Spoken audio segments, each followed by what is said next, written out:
So, hey everyone, I'm Kathan. I'm one of the co-founders of BugBase. We are one of the leading bug bounty platform in India, and we provide multiple solutions across bug bounties and pen testing. We try to engage with community more often these days, right? So, as part of this engagement, we are doing the Bugyan show. Last month, we had Abhishekar who did how to start off with a bug bounty, right? He's one of the top hackers on our platform right now with highest reputation points. Today, we have none other than Harsh Bothra himself over here, right? He is the one who has uh, been an influential person in bug bounty and application security. He has worked with all the top bug bounty platforms, be it HackerOne, be it BugCrowd, and has definitely written multiple books on ethical hacking and performed bug bounties as well, right, on different platforms. He was amongst the top 250 researchers on BugCrowd at once in the movement, and he has also worked as a application security guy uh, at multiple companies, like let's say a Cobalt, right? He has led pen testing over there as well. But I would give it over to Harsh himself, and he can give you a good introduction of himself now itself, and we can just start off with the webinar. Hello, everyone. First of all, thanks, Kathan and BugBase team for allowing me to speak with you all. I guess the introduction was quite intriguing and it covers almost everything. So today we are going to talk about demystifying application security.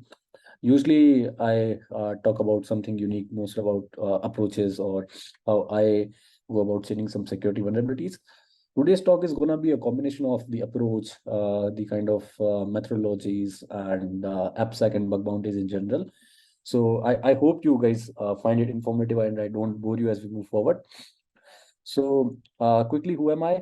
I guess Kathan has mentioned everything. I'm just a hacker as you guys are, and I am slowly now, willing to transition into more non-technical fields as well. So if you guys are good into any non-technical field, I would like to receive some knowledge from you as well. So yeah. I used to be previously triaging with HackerOne, so I have maybe handled report if you guys were actively participating on various programs. I looked after so many customers over HackerOne. I was a pod lead over there. So yeah, so like I was also I started my career as a security consultant where we were like third party people doing pen test for other companies, and then I slowly moved into a security company where we like responsible for our own security, then moved to HackerOne where bridging the gap between the customers, triagers, hackers, everyone. And uh, I did freelancing, bug bounties, so basically wore multiple hats over the past couple of years. So a collective experience really helped me to be fruitful asset for the organization where I was. uh, so quick agenda for today. Quick AppSec 101s. It was really hard to decide the agenda for this particular call, so please don't go over these names. They are just for the representation again. Then we are going to talk about web, API, and mobile, because these are the three major assets that you usually see in bug bounties, in penetration testing, or in general, whenever you are a product security engineer in a specific company itself, right? Then we are going to talk about the pen testers approach, the bug hunters approach, and my seven golden rules. Uh, golden rules name came because the PPT slide, if you see somewhere, was golden. So again, nothing as such. Then some vulnerability cases that I'm going to talk about that usually sometimes people miss out, but they really yield some useful results, and wrap up for sure. So to make this presentation more engaging, whenever we cross a particular section, I'm going to give a minute of hold so that you guys can drop your question and I can address the relevant question to that particular section, and then we move next. So make sure that you keep dropping your questions if you have any. Okay, Just to cut you so off, Harsh, really sorry. Because I know. there might be some internet issue, your video is getting stuck. So if you want, you can turn off your video right now and then move ahead Sure, with I it. guess. Sure, sounds good. All right. So let's talk about AppSec 101, right? So when I say AppSec, it's obviously application security. it has like 2 or 3 major components, right? So one, offensive security that we are currently working on. The second thing is defensive security, where it's like compliance, auditing, SOC, and stuff like that. And third is more of into application security training side of the things, where cyber awareness come into the picture, where the various kind of training platforms, the labs and everything comes into the picture, right? So today, specifically, we are going to majorly focus on the offensive security side of the things, because to be honest, I am not very good at defensive side of the things. Okay, so let's start with the what all components in offensive security we call include in the AppSec, right? So the first one is the web application security. The name explains itself, right? That you have a traditional web application that has like multiple functionalities, for say, and then you perform a thorough assessment on that and report the security vulnerabilities, right? Similarly, there is a mobile application. It could be Android, it could be iOS, it could be Windows, and then you again perform a thorough assessment and then deliver the results, right? And then there is API security. So APIs are of again multiple type. There are SOAP APIs, there are REST APIs. You can say GraphQL. Then there are gRPC. So these are the various kind of APIs, and the API came into picture because in the traditional web architecture, there used to be, let's say, even if you want to let's say change your profile information, right? The other information is gonna go all together, and then you have to go through the multiple steps to basically change the profile information. And the APIs, let's say, came into picture to make your life more easier, right? So in a traditional web architecture, you usually have the get and post, but whenever you see something like put, patch, delete, or something else, they are usually the following the REST API architecture, where for a specific task, for a specific action, you have a specific endpoint and a specific method. The method is basically your HTTP verb, like get, post, put. So in general, post is to create something, put is to update something, or patch is to update something, delete is to destroy something out of the API. So this is how it works. The next one is a thick client or the desktop application. I recently gave a talk on thick client, I guess a couple of months back, through Cobalt. So it's available if you want to learn more about thick clients. Usually they are like the desktop application, for example, the Zoom that we are using right now, or the Google Chrome that we are using right now. So these are the kind of example of desktop applications. Then it comes to infrastructure security. So it contains, let's say, your Kubernetes clusters, then your internal network IPs, external network IPs, your Active Directory, your anything that basically, helping you to build up your company's infrastructure is all about the infra security. Then the cloud app security. Let's say you have an application that is running on AWS, right? So that is something that comes on the cloud application security.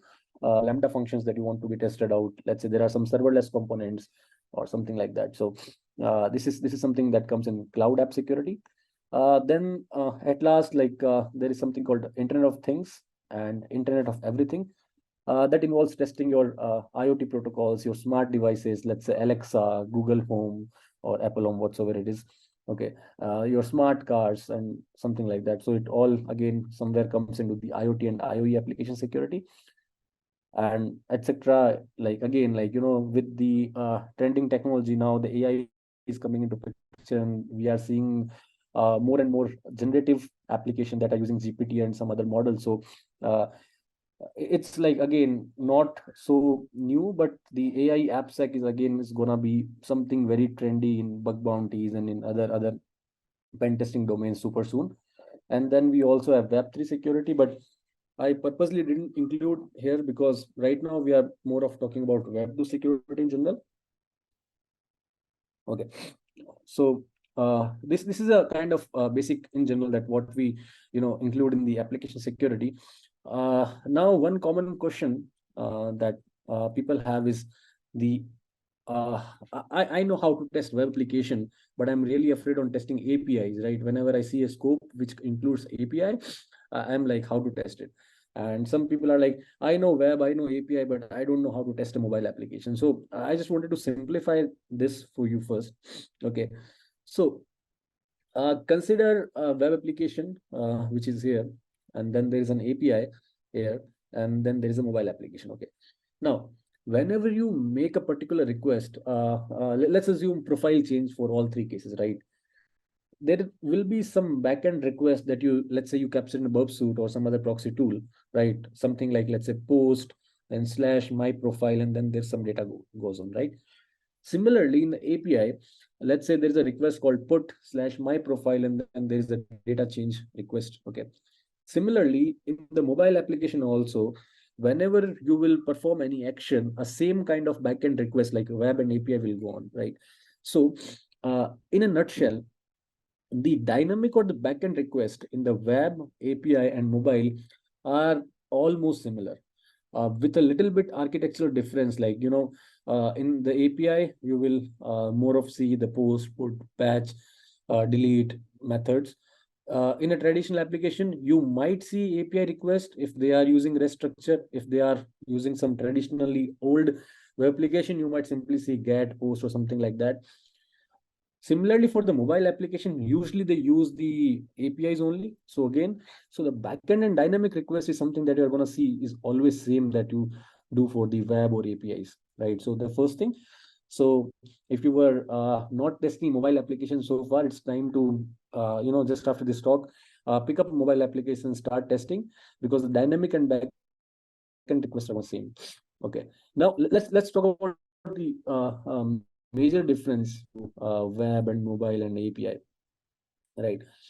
So for the web application, the first thing is the client-side attacks. For example, your cross-site scripting attacks, or your content spoofing attack, or something like that. These are prominently found in web application because they have some sort of interface, they have some sort of JavaScript rendering that will help you to execute those client-side attacks. Okay. In APIs, for traditional API first companies or the API only, you won't have any sort of web interface, right? There will be only a Postman collection or some sort of Swagger UI or something available to you, and you are gonna just test through that only. So client-side attacks really doesn't apply on the APIs. There are some sort of attacks like side channel attacks that you can still do on APIs, but uh, in general, the client-side attacks are technically like not applicable on the APIs. Okay, there are some exceptions to it. Now, for example, you found an API endpoint saying, let's say, get slash ABC. Okay, and when you navigate to this particular URL, you see an error message. And now, if that error message is not sanitized, you can still try for process spoofing HTML over there. But again, that's the limitation. Apart from that, APIs usually don't render anything on a web side of the thing if it's just API. Okay. So the visual spoofing attacks like your ID and homograph attacks or anything that includes something like that might again not be applicable on the APIs. There are some edge cases like the access one I explained, but they are like again pretty limited. Server-side attacks, it includes your attacks like, let's say, part traversal, server-side request forgery, XML-based attacks, SQL injections, etc. So these are pretty common in web, API. They all are same. Even if you go and check the WASP Web Top 10 versus WASP API Top 10, right? You will not see major difference in the vulnerability list that is there, right? In API, they have made something like broken object level access control, BOLA, and something like that. But at the end, they all are something like access control and privilege escalations only, right? To simplify, they all are authentication, authorization, access control issues. They just categorized in a different terms. Okay. Now, for the mobile application, right? So, sorry. So for the mobile application, there are a few more components than web application. How? The first thing is the binary level or platform specific attacks. Okay, so if let's say you have an Android application versus an iOS application, some sort of attacks will be different. So for example, in Android, you have something called activities. So there are certain attacks that impact the activities, and then you can kind of invoke an activity to steal sensitive data or something like that. That is one. Then you have some attacks like deep link hijackings or deep link misconfiguration in the mobile application. So these are like, again, binary level or platform specific attacks that you won't find in the web application in general. Okay. The second is local storage attacks. So often mobile applications store a lot of data locally, right? It could also store some sort of sensitive data in the various directories like shared pref or in the databases in the cache or something. So again, these are the local storage attack that differs a bit in Android, iOS, and Windows. The third thing is the client side attacks. So these are mostly attacks on the components of your mobile application. So for example, one example of client side attack could include like you were scanning an APK, you found that they are using JavaScript is enabled on them. They are using a web view. Okay, so web view is something when a mobile application is loading a web page. Okay, so that is something is loaded via web view. Okay, so now in that particular web view, if the JavaScript is enabled and let's say is not properly sanitized, you can still do cross-site scripting attacks. So these type of attacks are still applicable. Then since you have the code available for, let's say, Android application, you can decompile and you can see the most of the code. If it's not obfuscated properly, you can do a code review and find this configuration. Then you have something like tools like Objection and Frida, where you can start tracking down the various functionalities in their code, and then you can try to tamper with them. Okay, and this could allow you to bypass a lot of things. At the end, the server-side attacks, again, they are pretty same. There is literally no difference when it comes to server-side attacks.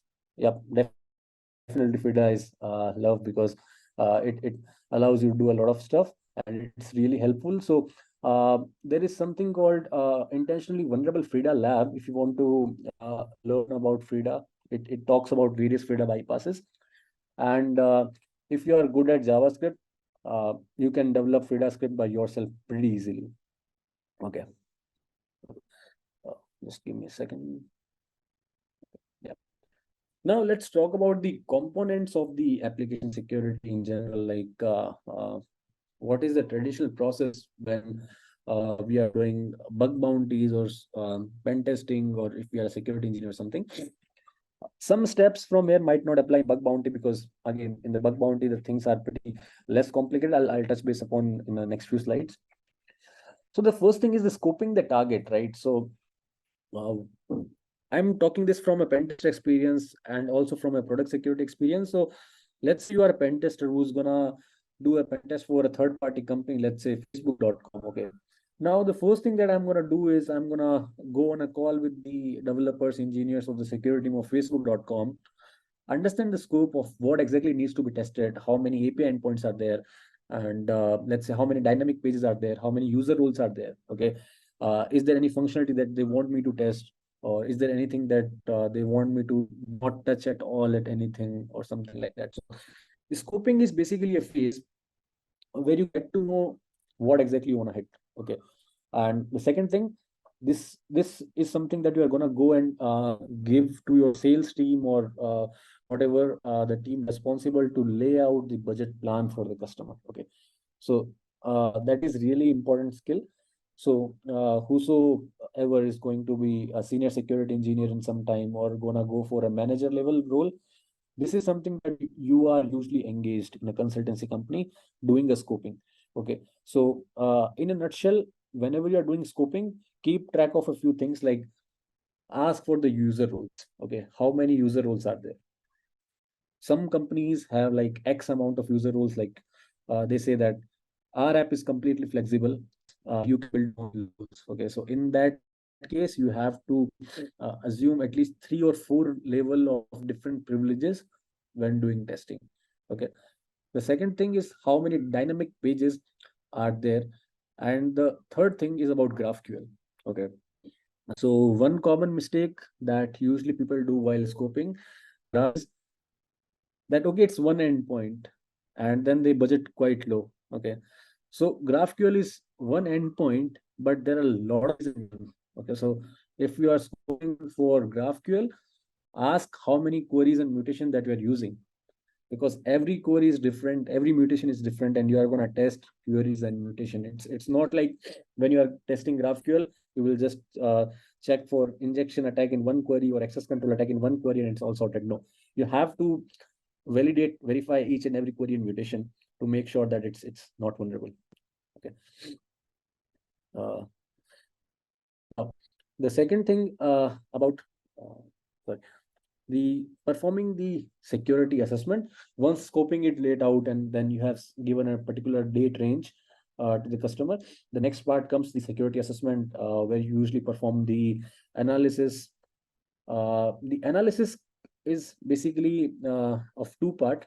One, the automated assessment with the tools, and second is the manual assessment. Okay, so when I say automated assessment, it's not just about running, let's say, NSS scan or burp scan or something like that and delivering the report, but it's just to check for the low-hanging fruits. It's just to check for if you are not missing anything in the process, because sometime when we are kind of hunting, looking for something, we might miss some low security vulnerabilities. And I'm going to talk about why even low security vulnerabilities are important in the next few slides.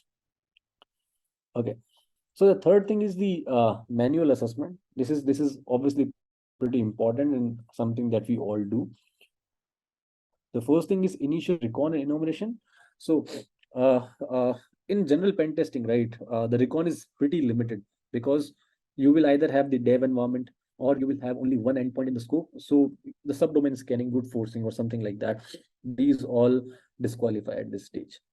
The only recon you are left with is directory fuzzing, checking for sensitive data on GitHub and something like that, performing scans through nuclei or something that you're using, then port scanning, or maybe looking for JavaScript for some sensitive information. So again, for a pen test side, you are pretty limited in doing recon enumeration because the scope is usually limited. I'm not saying that it's always the case, but 90% of the time it's the case. Okay. Now, when you're doing bug bounty, the recon is the game, right? You all know that the better you do the recon, the more assets and attack surface you find, and the more chance that you win something really nice. Okay. Now, unauthenticated testing. In bug bounty, people usually directly jump into authenticated testing. Let's say test for access control, test for something like this. But wait, unauthenticated testing is equally important if you really want to persistently do bug bounties or pen testing. Why? Let's say in your unauthenticated testing, encountered some particular endpoints. Let's say a user enumeration vulnerability that allows to disclose the UUID of a user. Let's talk about one low vulnerability. In a pen test, it goes as a lower informational. In bug bounty, they don't accept. Okay. Now, in bug bounty, let's say if you found an IDOR on the same application, but that requires a UUID, the treasurer is gonna, even I was the treasurer,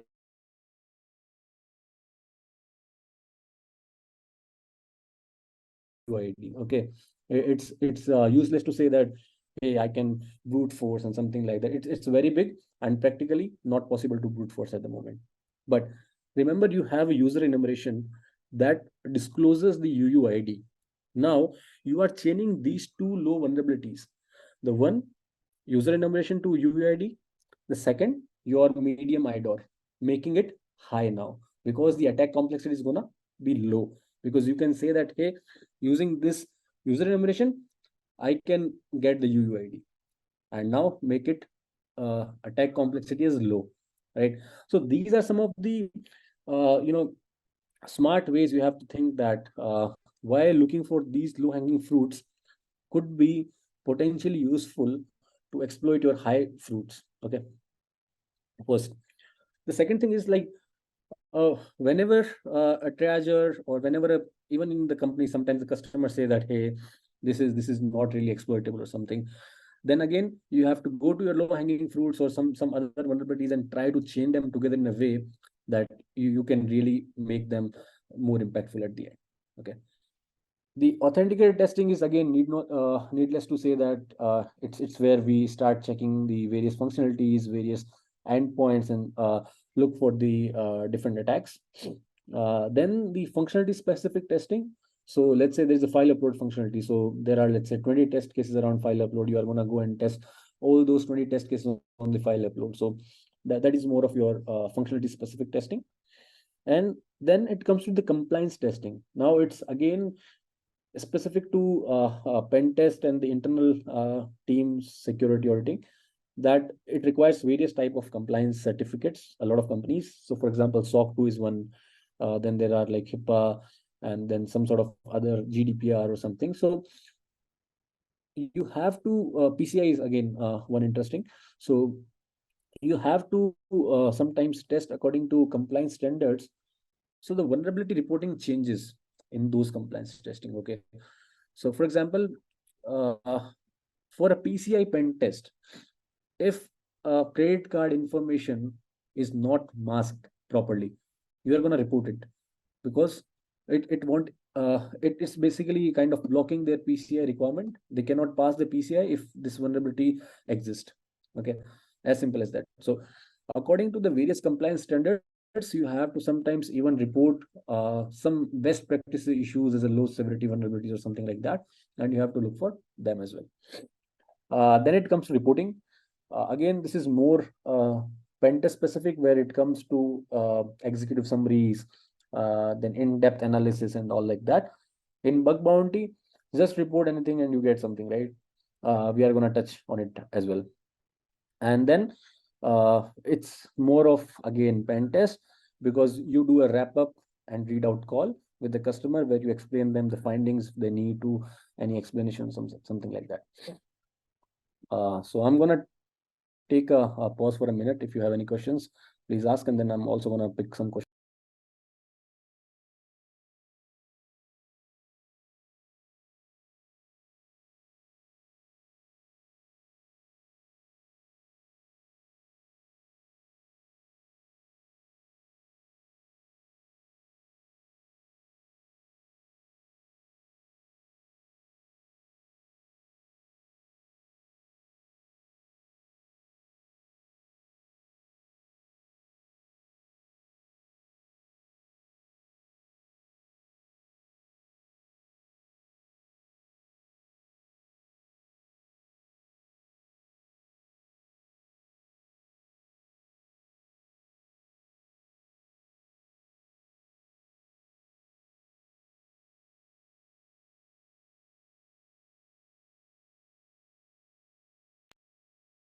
All right, yeah.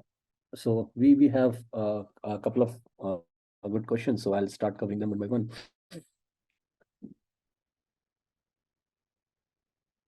Okay, just give me a quick second.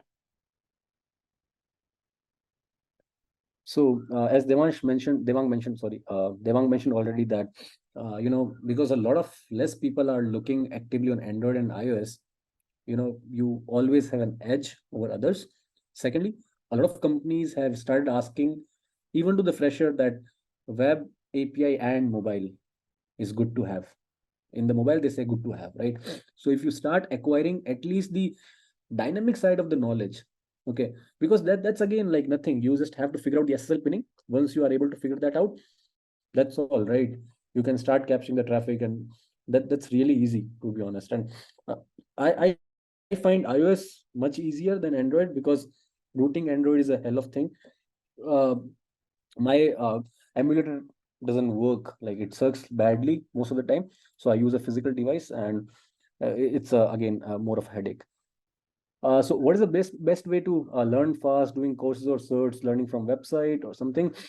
So the first thing is, the best way to learn is to experience that vulnerability in the real life. So let's say if you are starting to hunt in the real life for access control, in the first instance where you will find an access control, you now know that how to look for access control. Okay, so I say this to everyone, that don't be stuck in a lab mentality. Okay, it's good to start with uh, anything like, let's say, Portswigger labs.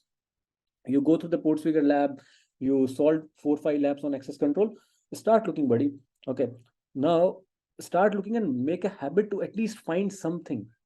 Just try to imagine, let's say there's an application which allows admin user to do everything and employee user to do nothing. Simple. If you're that employee user can do that something that admin can be uh, uh, can be doing or has access to, you found a bug, right? Because it's a previous escalation. Your employee has no rights, your admin has all the rights. This no right guy is doing all the things. You have the vulnerability. So once you will experience a vulnerability for the first time, when you will pop up your cross-site scripting, you now know that how to look for cross-site scripting. And that's the best way to learn, to be honest. Like, start experiencing the vulnerability, start trying to figure out in the application that, okay, how I can break this logic. So this is something that you should ask. And really important point, all the applications are different. You have to go with a fresh mindset on every application. You cannot be, you were testing an application like, let's say, Amazon, which is an e-commerce, and then all of a sudden you are testing something like healthcare or let's say banking. You cannot go to a banking application from an e-commerce mindset or an e-commerce application from a banking mindset. You have to basically flush everything that you did in e-commerce, go with a fresh mindset on a banking application. Okay, because everything is a different logic in all these applications. Let's say writing review in Amazon is a functionality, and viewing a transaction in banking is a functionality, but viewing someone else transaction is not. But reading someone else review is a functionality, right? You can read other people's review in Amazon in general that are public. So you have to think, like, what is a functionality versus what is a limitation, and then hunt accordingly. So that's going to really help you. uh, okay, so do you work on finding bugs on web, mobile, or API? Where should we focus more? So to be honest, when I work as a pen tester, I have to do everything. Okay, so currently I'm working on engagement where it's a web plus mobile plus API. And most of the time what happens, the APIs originating from the web and mobile are same only. Okay, the only difference is the static component or the binary specific vulnerabilities.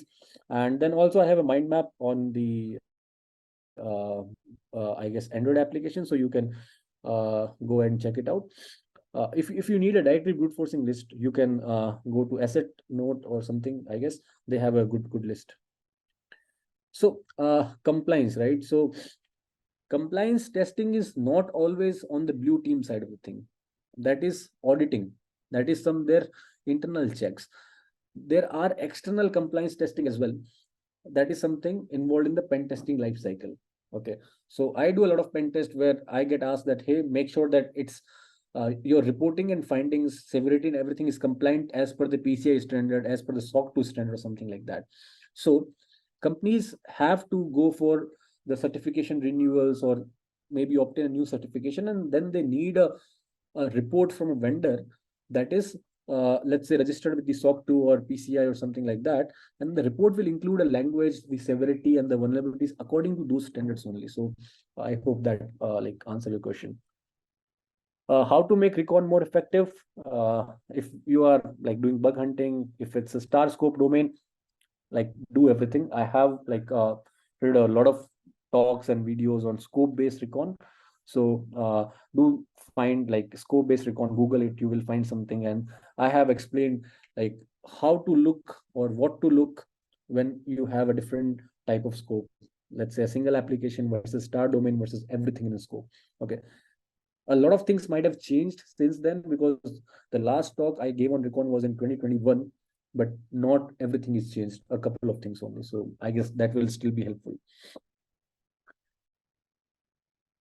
So how to get a job as a fresh in cybersecurity field? Prove your worth. I would say only one thing about it. Make sure you know your thing. And second thing, the reputation in the cybersecurity community really helps. When I got my first job, I had like no bug bounty pages to show, nothing, but my reporting was good. Okay, so they selected me out of the other candidates because of my reporting skills.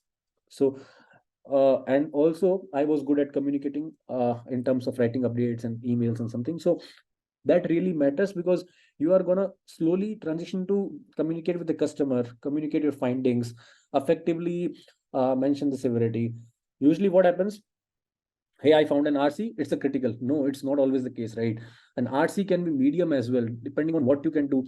Or let's say you found an RC, but that's in a demo instance. Okay, what you can do in a demo instance, nothing basically, right? So accordingly, you have to determine the severity. So these all small things are really, really important when you're doing a job interview. Okay. And if you're doing those things correct, you should be good. Second thing is know the basics. A lot of people, they start learning cross-site scripting, they start learning access control. If you go and ask what is SOP, what is CSP, they are blank. Learn those things. They are really important. Okay.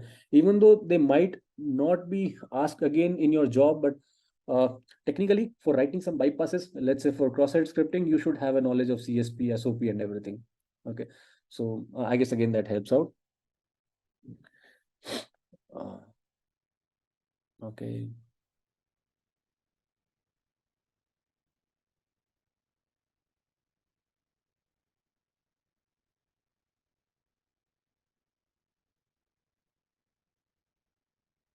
Okay. Again, automation can only, replace the jobs or skills to a very, very limited extent. Because again, see, if AI can find cross-site scripting, why not Cloudflare will implement an AI that will find a cross-site scripting payload, generate new payloads for you? They will keep on blocking, right? That's the human element that will come in and bridge the gap between that AI that is not able to find those unique payloads, for example. Second thing, there are a lot of automation tools in the market, but none is able to claim a fully fledged business logic or access control testing, because that's really hard for AI tools to do, at least as of now. So I believe your job is still safe, at least for the 10-year span, that tools will still be helping you out, aiding you to do your job much better, more efficient, but the human logic will keep on going. So don't worry about that.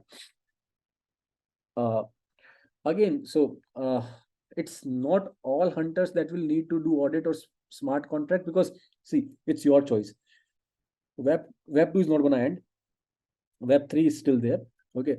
So uh, I highly recommend, if you are good at math, learn about Solidity and Web 3 pen testing, smart contract auditing. I suck at math, and that's why I kind of suck at Web 3 auditing as well, to be honest. Okay. But my Web 2 is good. So I am just focusing on Web 2, making a good fortune out of it. So it's a choice that you have to make. It's not a compulsion again. Yeah. Regarding some of the best business logics, I'm gonna touch base shortly on in the last few slides. All right. So thanks again for the good questions. Now let's talk about the pen tester's approach. Okay. Okay. Now, whenever you are doing a pen testing versus whenever you are a security engineer at a company or doing a consultancy work, blah blah blah, few things. There are two sections. One is housekeeping items. Second is approach. Housekeeping items. What things you should be good at, or you should learn if you are like, never did it before. Scoping calls. Really, really important for a pen tester, because if you mess out on the scope, the client can come and say that, hey, this was in the scope. Why you haven't reported any vulnerability on that? Or this was out of scope. Why you tested on it? DDoS was not in the scope. Why you perform the DDoS on me? Something like that. Okay. Second thing is compliance check. Start reading some sort of compliance documents like PCI standard, what it says, SOC 2. These are the two common ones that, and the third is GDPR if you are testing for a European company mostly. Uh, Third thing, make your reporting skills really sharp. Uh, like executive summary, risk profiling, everything, they are really, really important whenever you are doing a pen testing. And the normal report is also important, bug bounty, but a full final report kind of thing, which includes executive summary, your risk, table of contents, various methodologies, checklists, stuff like that, really, really important. I have, I guess, authored a blog somewhere in 2020 or 2021, which talks about how do I write effective reports. So that still applies. So you can go and check that out. Then there's a readout call, pretty similar to scoping call, but it's just to, okay, again, to mention a few, what we say, kind of differences. The readout call is something where you go and explain the customer about your findings. Now, let's say you have marked a stored access as high. You should have a reason that why it was high, not just by saying that, hey, it's a stored access, that's why it's high. It won't work, right? You have to justify why it is high, because a lower user, let's say, can do an stored access on admin user, steal their cookies and perform priv escalation. Makes sense, high. But an admin user can only execute stored access on his own instance, low or medium. It's not a high, right? So you have to make sure that the severity that you are giving your reports are something that you can justify and defend. Okay. And then there is something like post pentest support, which is like more about communication, retesting, and stuff like that. That's like just again housekeeping item. Okay. The next thing is approach. Most important thing is time boxed approach. In a pen test, you are time bounded. Okay. A typical pen test is something like 7 days, 14 days, 21 days, 1 month, something like that. You have to cover hundreds of test cases on hundreds of endpoints, let's say, in that given time. So now you cannot just be, oh, I think there's a SQL injection. Let me try spend 2-3 days on exploit that. You can't. First, you have to make sure that you are covering the checklist and the application for that particular checklist. So it's more of like in a typical pen test, I would go about testing for 5 different types of payloads that I usually think are pretty relevant and pretty unique from each other, just to make sure that there is some sort of cross-site scripting tested over 100 endpoints. If not found, I'll move to the next vulnerability. Okay. And let's say now the last 2 or 3 days left, then I'll look at my observation list. Okay, this something looks like I can exploit in the next 2 days. I have time. Then I'll go and exploit. But first, my job is to cover, not be stuck at one vulnerability or one endpoint. Okay. This is really important. And this is something that you should also mention in your interviews, that when they say, what is your approach of a web application, right? You should mention this. This will really help give interviewer an indication that you know your job better. Okay. Then the approach is simple. You do some sort of limited recon, then unauthenticated testing, report all the vulnerabilities that found in unauthenticated testing. Then you go about authenticated testing, where you do, like, first of all, let's say I usually go by testing input validation attacks, which include cross-site scripting and all. Then I go by access controls, then I go by server-side attacks, and then at last I do something like business logic attacks, which are pretty important. I'll talk about some of the interesting logical vulnerabilities in coming sections. And then you do compliance check if applicable, and then you write the final report, and that's all. Okay. So that's the kind of a typical pen tester's approach that you should have in mind. Okay. This thing is really important, again, to iterate the time box approach. The next one is the bug hunters approach. Okay. It's quite if you see, the approach is quite limited compared to this. In the housekeeping item, in the pentest approach, there were like 1, 2, 3, 4, 5 items. It's just one big item. Okay. And in approach, it's almost kind of same. Let's talk about housekeeping item first. I am a bug bounty hunter. I used to be doing bug bounty, or you might be still doing, or something like that. A common question asked during my talks: selecting a scope. Bounty hunters are being asked, like, how you select a scope.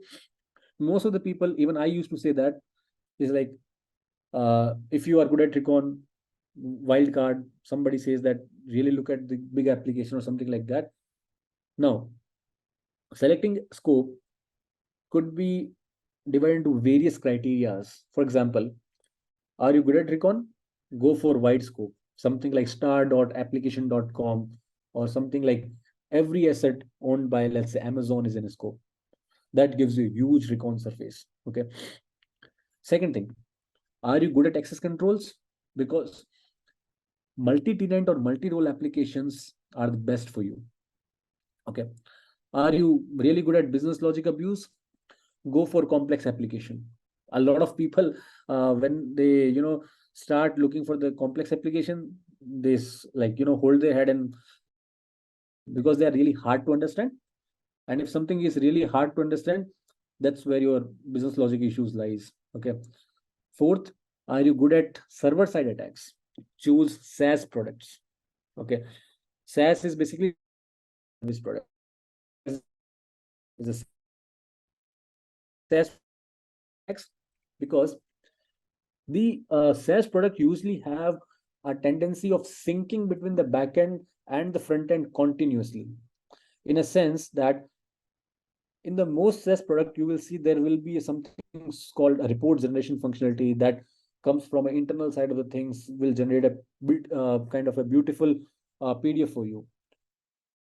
There will be something called webhooks, or there will be something like a functionality where you can kind of set up your own LDAP server or connect some sort of integration. These are the real interesting points, right? And you can best interact with the backend server and exploit it.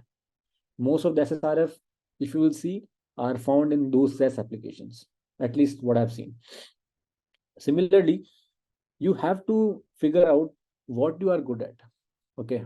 If you are, let's say, good at cross-site scripting, look for the application that has a huge parameters or huge kind of input that is being reflected. Let's say you are good at, for example, file upload attacks, right? Look for the application that is full of file upload functionality, kind of that. And you will a very, very high chance that you will land good bugs, non-duplicates, and good bounty. Okay. Now, approach. First thing, you selected your scope. The approach is no time boxing required. Okay. If you think you found a potential vulnerability somewhere, let's say in you found in a SaaS application, there's a server-side request forgery. You see there is a kind of ping back coming on your work collaborator, but now you want to exploit it. Okay. Spend as much as time you want. Nobody's going to stop you because there is no time limit. The program is not going to go down tomorrow. Okay. There is a very less chance that it's going to go and churn. So you can spend as much time as you want and at last exploit it, and it often results in a fruitful vulnerabilities. Okay. This one beauty about bug bounty, that you need not to be jack of all trades. Basically, you have to be just master. Like, sorry, you should just know one. Okay. In pen testing, you have to be jack of all trades, to be honest. But here, you should know one vulnerability class pretty better. Access control if you're a beginner. The best and easiest are non-technical bugs, to be honest. Or like most of the values, change the methods, and that's all. Hardly you will hear about a complex access control where somebody did a very, very deep research.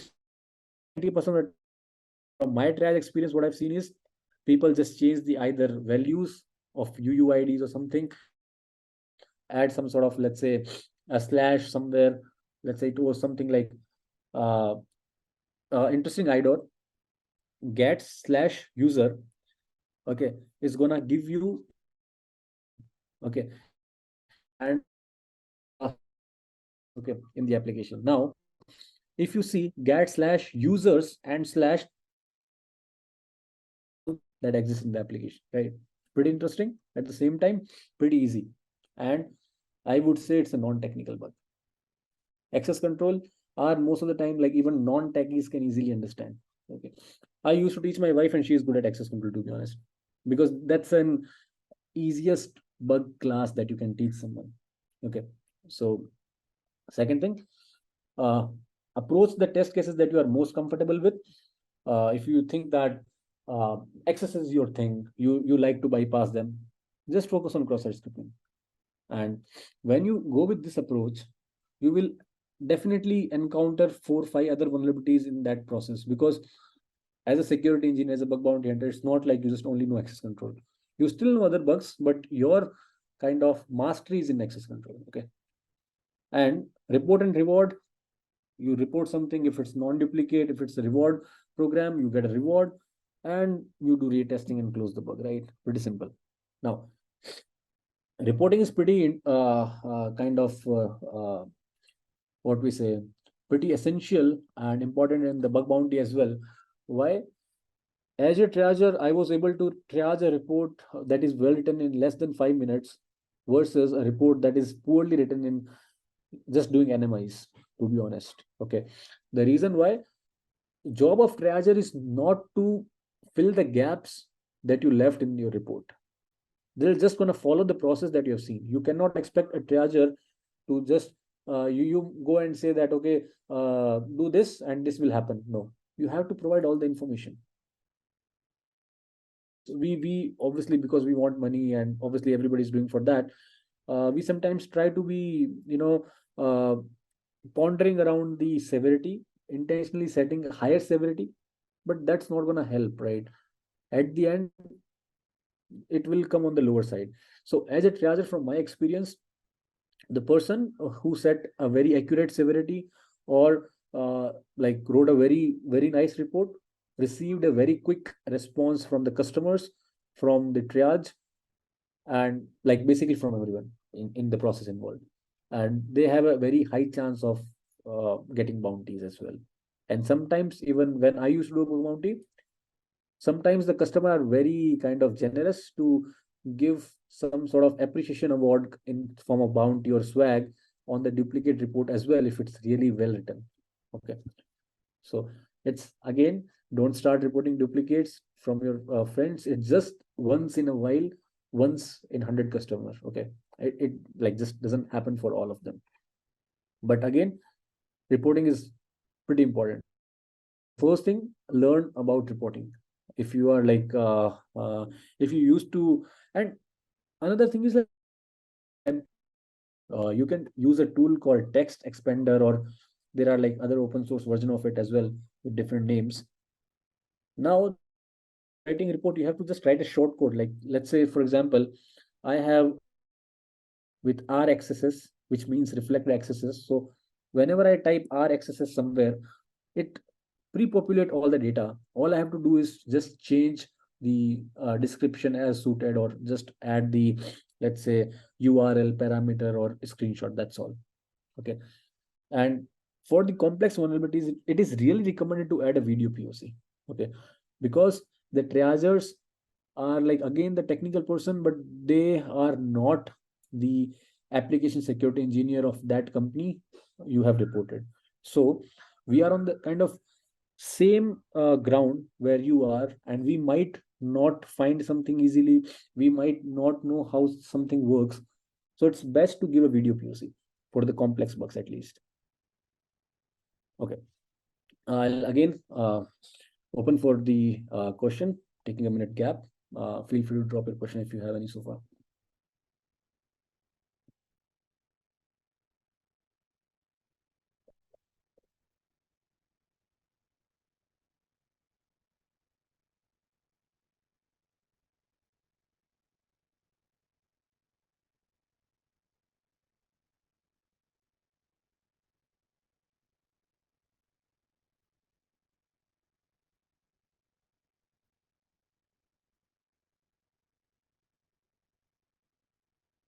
Okay. Rahul, what happens, at least from my triage experience, if you report something in haste and your vulnerability is non-exploitable or something like that, and if it's getting closed as informational for say, and somebody else who comes after you with a proper exploitation, their report will be considered, not yours. So haste is good, but not always, right? So again, so for example, let's say you find a medium severity IDOR because UUD is the case. That's okay. In that case, haste is fine. You need not to wait. You can later come in and ask. But again, it's not like you reported and then after 5 days or 10 days of bounty award, you come with a new vulnerability saying that, hey, I can now find UUID, make it higher. It's likely that it's gonna be changed and something like that, because the team will say that, hey, we already know the bug radiation. Yeah, it's like a 4 or 5 hours of gap or something like that. Then it's fine. Okay. But if it's like a gap more than a day or 2 or 5 or 10, again, that's a loss on your end then. So in the pen testing, there are not just CVSs that we use to calculate the severity. There is something called there is CVSS, then there is something called stride. Then in the threat modeling, there is something called stride and dread both. So these are a few standards that we usually use. And then some organization have their own, like some use the bug crowds taxonomy for easy severity assignment. Okay, so from threat modeling, I recall the first question of this talk was regarding threat modeling. So threat modeling is something, let's say, is a kind of theoretical approach of pen testing, I would say. So in threat modeling, you consider all the aspects of an application. Okay, for example, there are, let's say, two user role in the application. One is employee, one is admin. Okay, and let's say there are two functionalities in the application. Now, in a threat modeling, what you will do is you will assume what are the possible test cases that may occur in the application. Okay, so for example, an admin can let's say an employee can do all the create operations, all the read operation, all the update operation, all the delete operation. The employee can probably do this, probably do that, XYZ. So you kind of theoretically create an attack checklist kind of thing that might be a potential threat to the application given the application's architecture. Okay, now it is not necessary that those threats apply actually. It's just an assumption that we see. And using that threat model, the dev team and the security team, the dev team is gonna go and consider that threat model and kind of implement their protection accordingly. So for example, you said that employee can do all the delete operation, which they should not be. So they will make a protection accordingly. Now, when it goes to the security team will say, okay, in the threat modeling, you mentioned that, okay, that someone can do this. Let's try this. Okay. So threat modeling is kind of a way to theoretically validate or give kind of a picturization that what could occur in or what could possibly go in the wrong in the application. Okay. And now, once all those threat model checks are passed, it's safe to say that application is secure at some good extent. So this is threat modeling 101, I would say. Okay. So code review is again a big process. It involves two sides of the story. One is your SAST and second is DEST. So DEST is like, again, like SAST in terms of with the tools is I'm something calling DEST. Yeah. So when you do automated code review, you use tool like let's say Sonar Source, or there are a lot of open source tool specific to the various languages. So that is one.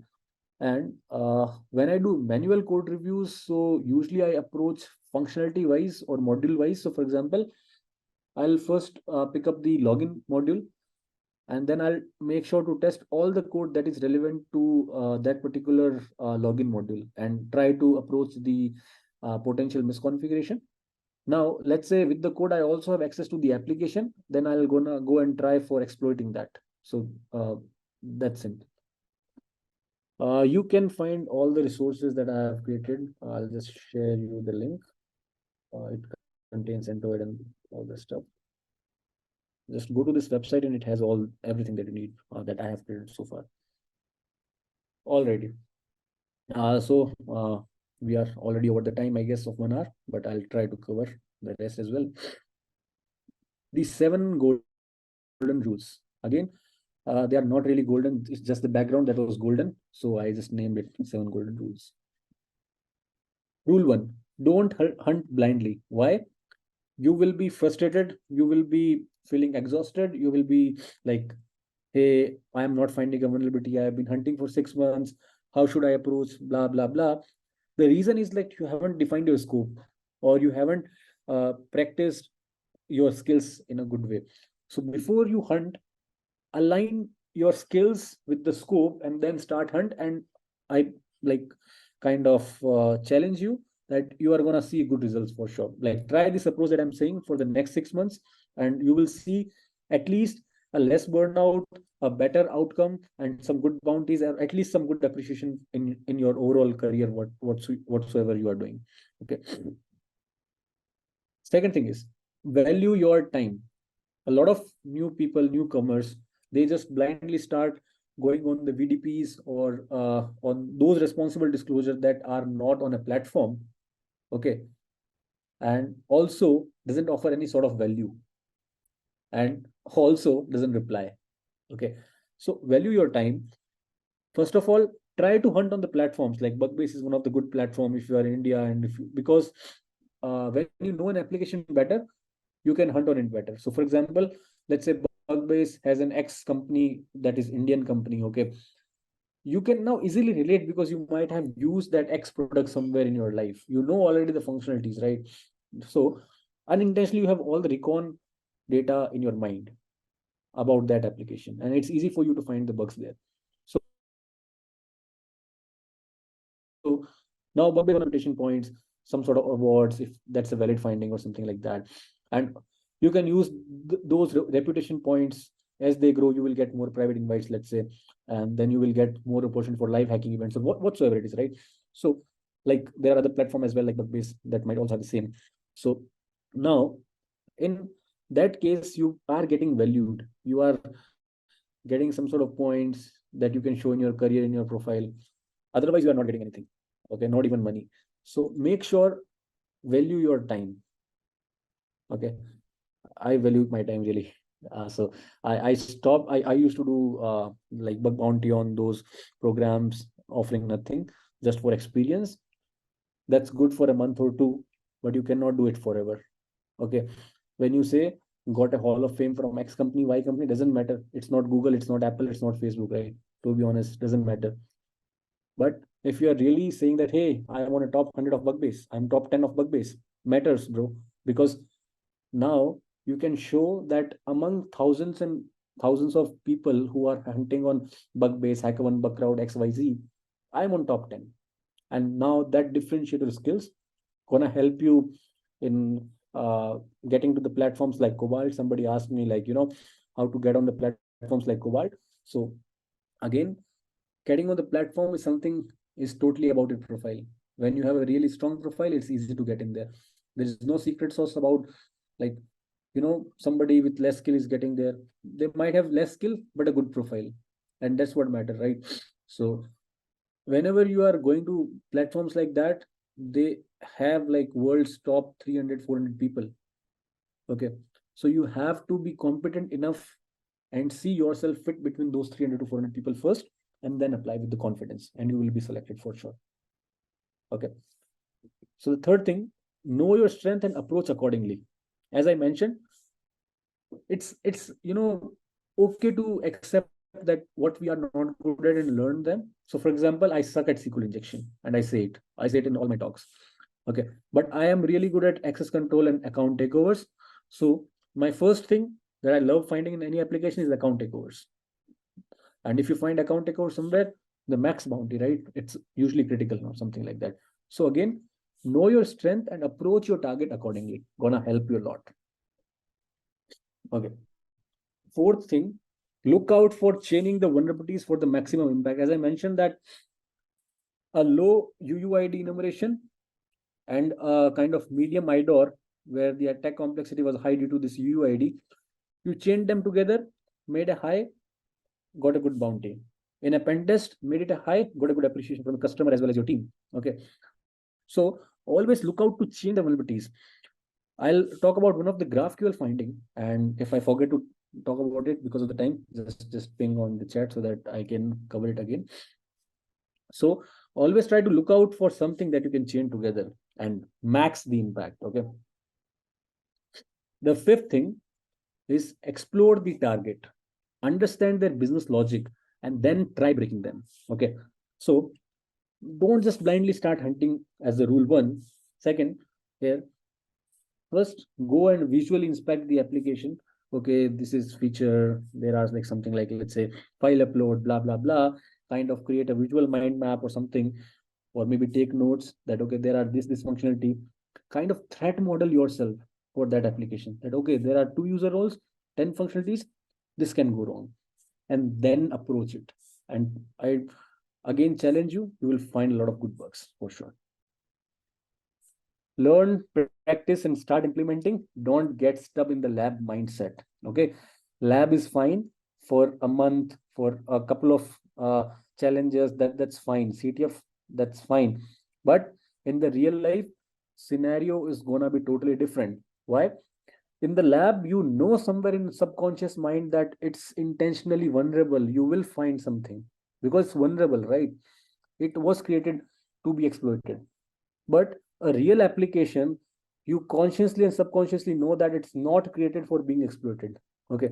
So if you come from that lab mindset, you will always find it hard to relate. A lot of people used to ask me that, hey, it's easy to find a bug in access control in a port switcher lab, but I cannot see in a real application. Two reasons. One, you are just approaching it from the lab side. Second, there might not be a bug at all. Okay. So again, learn, practice, and start implementing. Don't hold for ever on the labs. Okay. And rule 7. Seek help if you're stuck. It's okay. People help each other.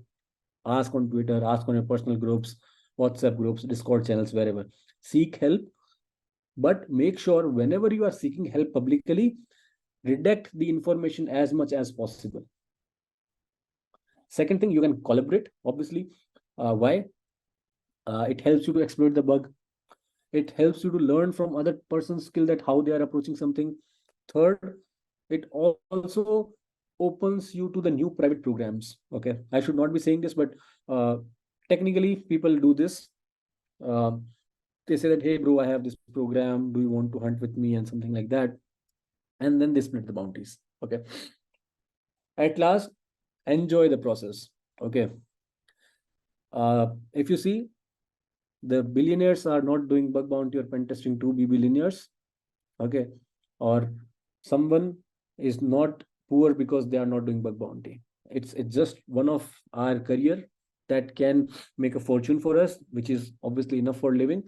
And it's not like if you're not able to find a bug for a long time, that's okay. Enjoy the process. Okay, the more you enjoy the process, the better you can, target and get some good bugs. Already, so let's quickly discuss about 3 vulnerability cases. First, I'll talk about that GraphQL issue. So I was doing a visual recon, okay, let's say an application.com, and I found an endpoint called /GraphQL, GRAPHIQL, which is usually a GraphQL development console, a kind of a UI. Okay, first bug that it was publicly accessible. Okay, in a bug bounty, informational. In a pen test, low. Second thing, I tried for the introspection queries to dump the schema. Pen test, low. Bug bounty is informational. Okay. Third bug that I found was really interesting, that using that dump schema, I found a specific query that even if I run as an unauthenticated user, I'll get the PII of all the users of the application. Okay. Third, pen test, high. Bug bounty, high or critical whatsoever. Okay. Now, if you see, it was a chain that went through. Now, for a customer, even if they remove introspection, I cannot no longer find that query easily.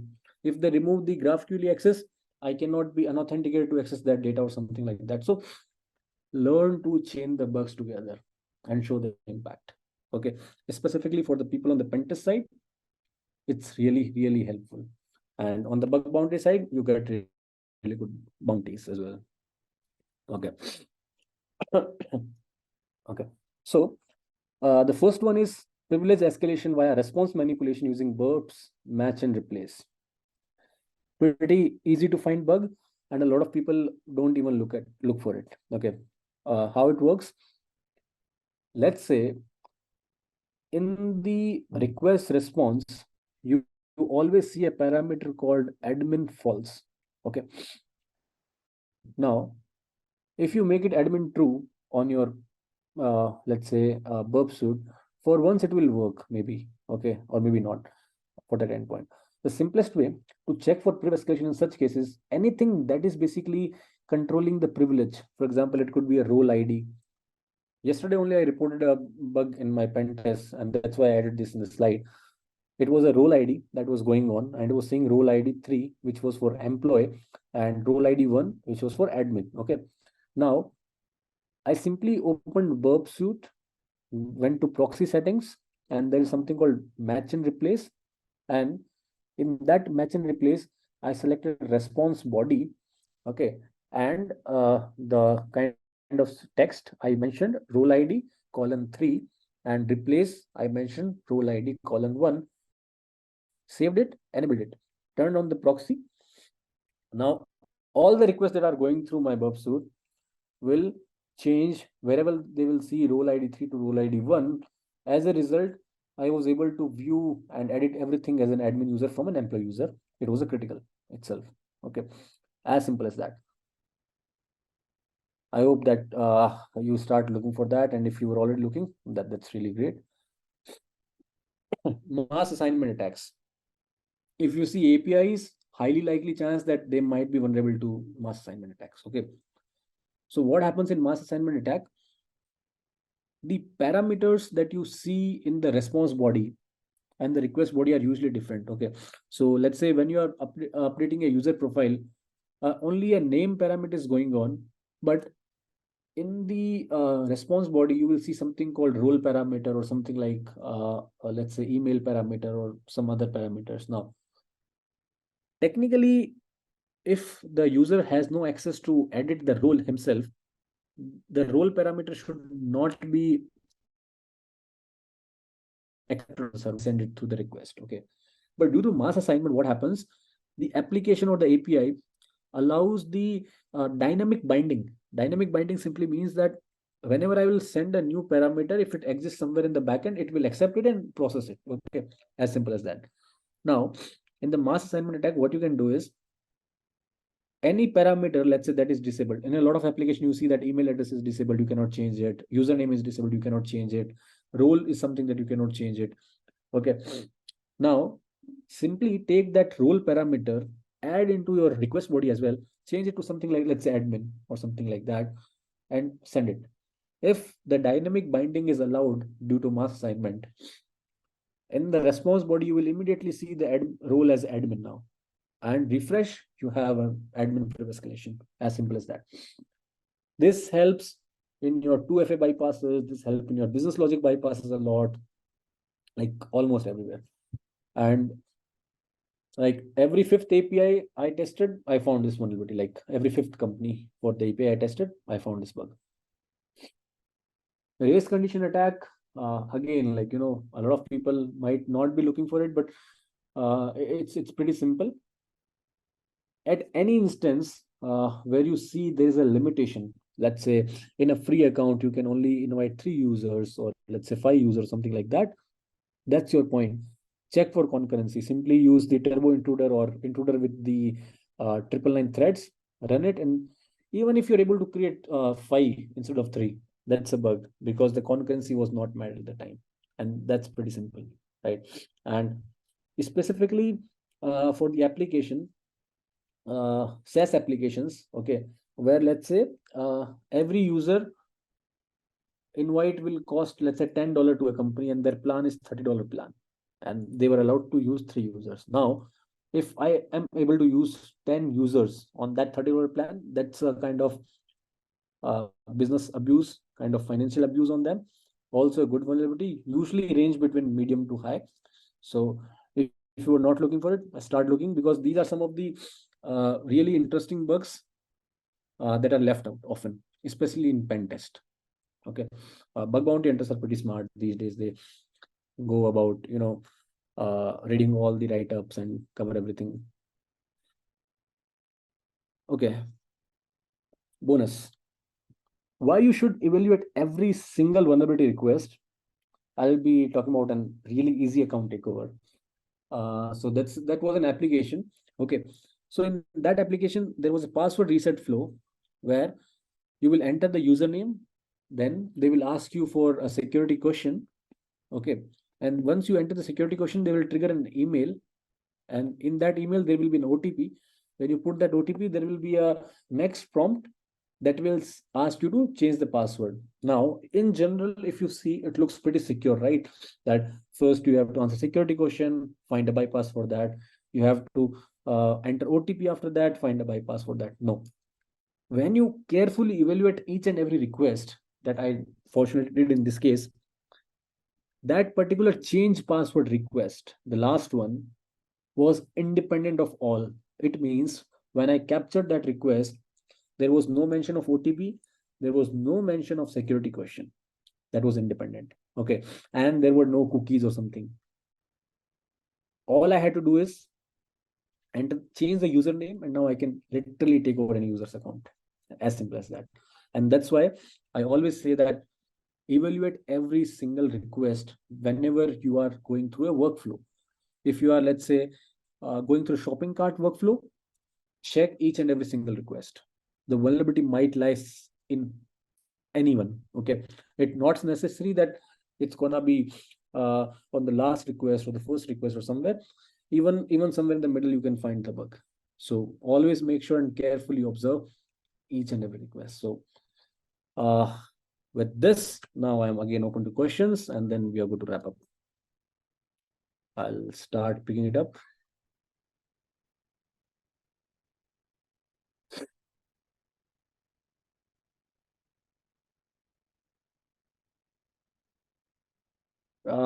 No comments on Devang's like VDB should be declared illegal. Again, that's a personal choice for the people.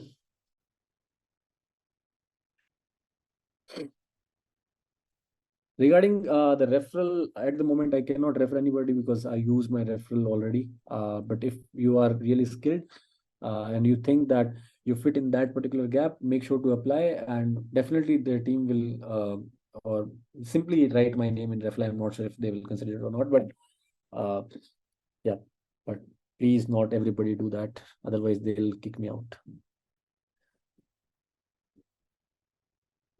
Yeah, I'll upload the PPT on Speaker Deck and also add on my resources website shortly, and also maybe tweet so you can use it.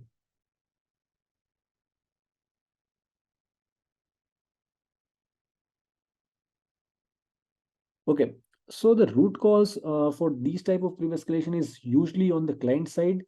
Okay, so what happens? The client side request on the visual side is fine, but when you actually consider that client side request and send to server for the processing, it's where the vulnerability is, right? So it's kind of somewhere on the client side, more on the client side.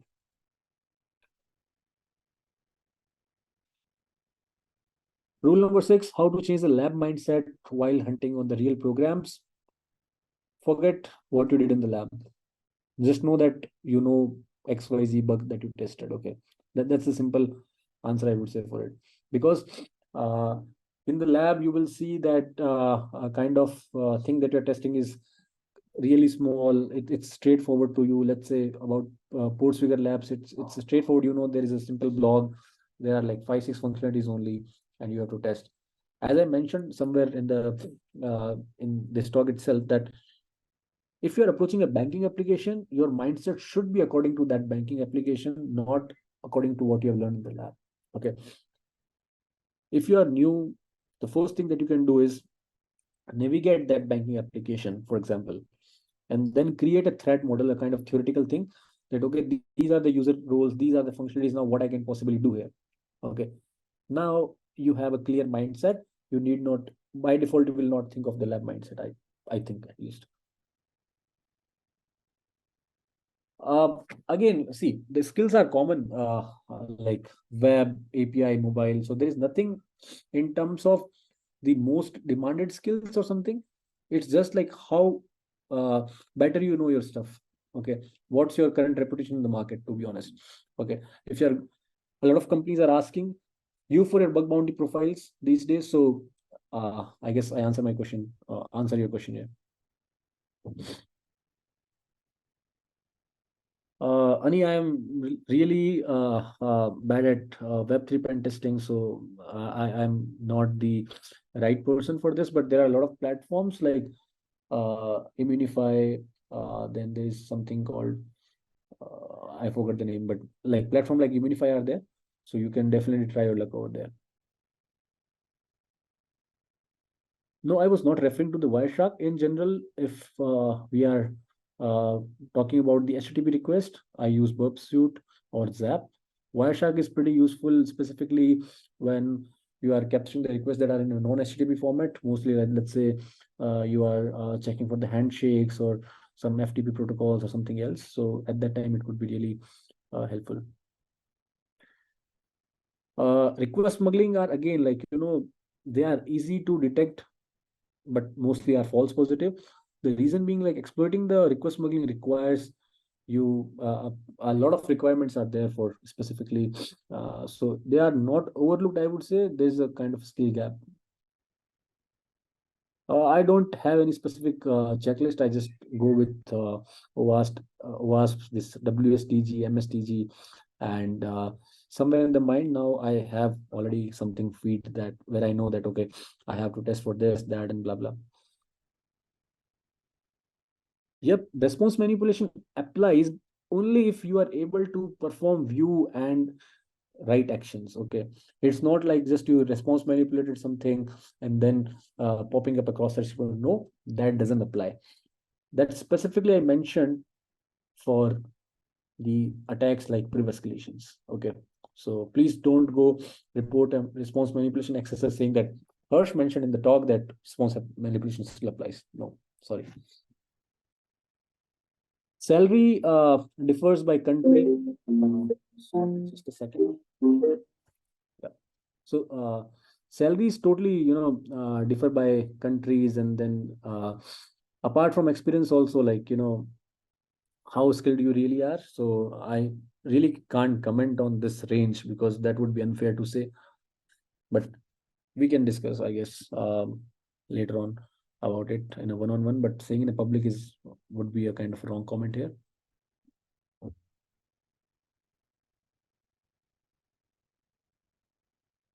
So there is something called intentionally vulnerable GraphQLs. You can use that to learn. And yeah, GraphQL is really recommended because it's trending. A lot of applications are using GraphQL, so go for it. I already shared all the secret sauce for the bug bounties, but I also shared my resources website. Please go to that. Okay, and it has all my previous talks and when I used to do bug bounty, so they are like more relevant on the bug bounty side, like recon, like cookie based attacks, file upload attacks, and stuff like that. So maybe that will help you as well.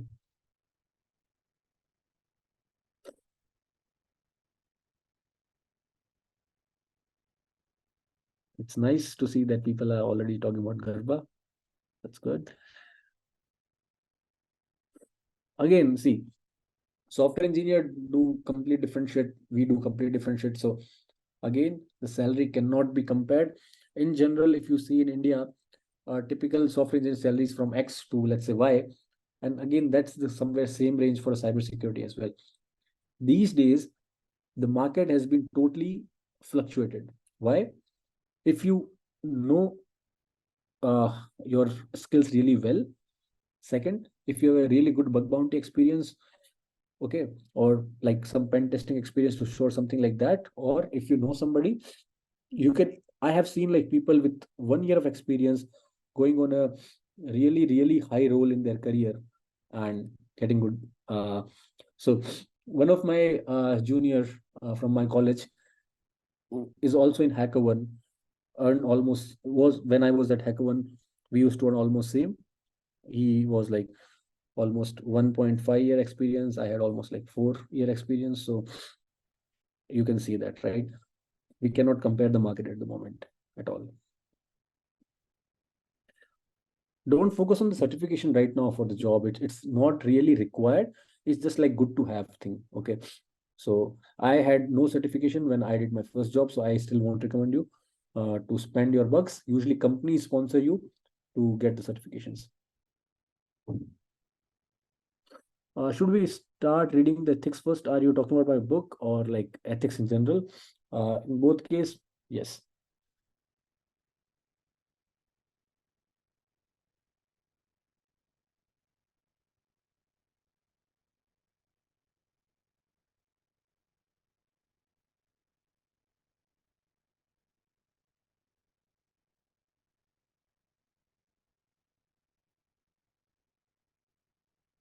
So usually these are like again, compliance checks, like a 18% person can use the application, but you are saying that the DOB function. Now, wait for a while, wait for the team to come back and see if your account is getting blocked or something in a couple of days. Because I once mistakenly changed my DOB on the Twitter and my old Twitter account got disabled by them. And it took 2 days for them to figure it out. Okay. So usually these are like more of compliance thing, not the actual security vulnerabilities. What you can do with that? Think of that, right? So right now you're saying that I put today's date and expecting that it would be a valid vulnerability. An attacker won't care putting today's date if they have, let's say, a check implemented.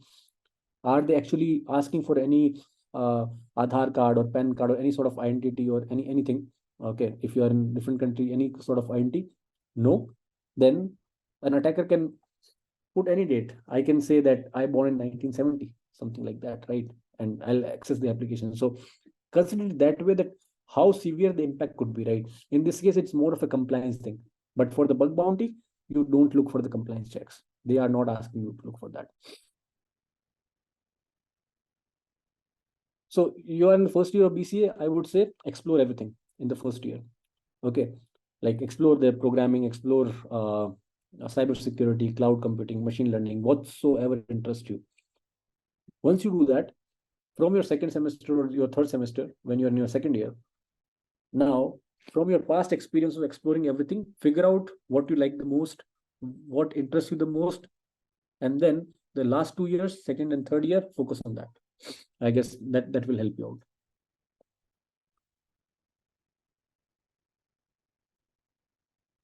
So container pen testing, if you are talking about Docker containers, so there are usually the hardening checks, and then there are some sort of what we say, the pre-escalation checks, like container escapes. So they are like more of already available exploits for the container escapes. It's more of like you are testing a Linux machine or a Windows machine kind of thing. For other side of things, it's mostly the hardening checks that you do for Docker or the other containers. Binary exploitation in cryptography is not really helpful in cryptography. I would still say is helpful, but binary exploitation is not really helpful when you do bug bounty, mainly in the web and API. But if you are good at, let's say, mobile binary exploitation, which would be a different from your kind of the typical C binaries or something, so that could be really helpful. How can I get an internship? Build a good resume, reach out to your network who are already working on security, and ask them if their companies have some sort of opportunities, and keep on trying.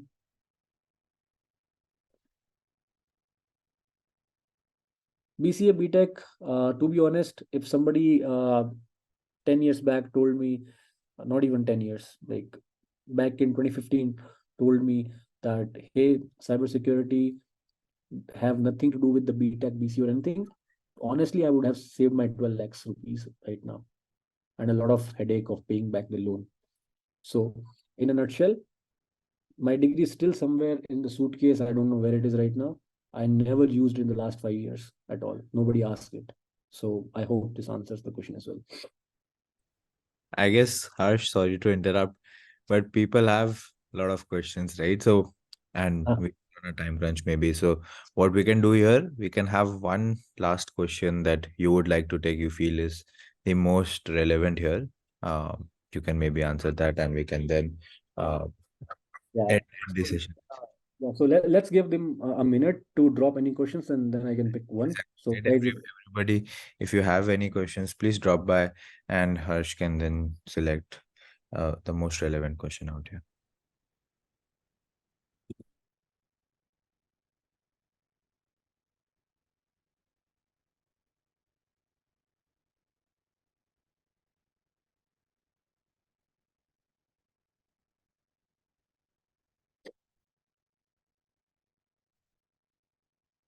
all right. So, final thoughts.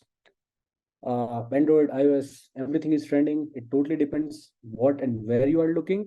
And I don't do bug hunting right now, to be honest. Mostly my time goes into the pen testing side of the things, and like freelance pen testing, my full-time job and stuff like that. Also, again, my name is Harsh, and I work in multiple roles. And thanks again, you all, for joining.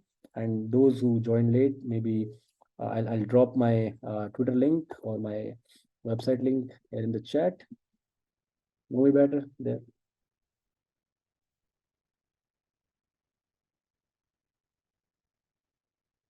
All right. Thank you, everyone. It was great speaking with you, and I hope that uh, you were not bored, and at least are going back with some key learnings that you implement. If anything helped you really in the next couple of months, make sure to ping me and tell me that, hey, it really worked, so that now I can kind of see that, hey, I have the testimonials from the people from my talk. So, all right. Have a good evening, good afternoon, whatever time zone you are in. Thank you.